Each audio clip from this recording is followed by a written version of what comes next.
Hello everyone, welcome to the Best Online Tutorials channel. In this one I'm showing you how to import your CSV data into Notion correctly.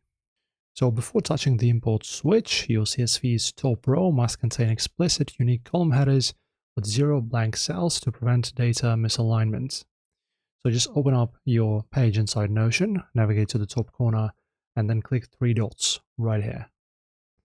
And ensure your page layout is toggled to full width. Right here, just toggle this on. Okay, as you can see, it changes now, the interface.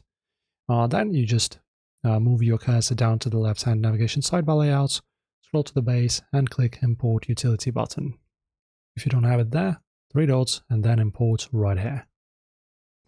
Alright, and from the Cloud Service grid pop-up, you can just select your CSV, select your prepared file asset block from your local drive window, and click Open. If you don't have that on web, you can just choose the file right here. Okay, I'm uploading this file right here. Right, and after that, guys, Notion has lazily mapped almost every single data column as raw basic text. So let's calibrate the database architecture. Press on this, import. And you can just scan your spreadsheet columns for any category holding categories or keywords. Click the column header, title, and select Edit Property. So right-click, Edit Property, and change the type from text over to select or multi-select. And then once your columns are correctly mapped, your raw spreadsheet data is instantly transformed into a dynamic workspace engine that you can view as a Kanban, board, timeline, or a calendar on the fly.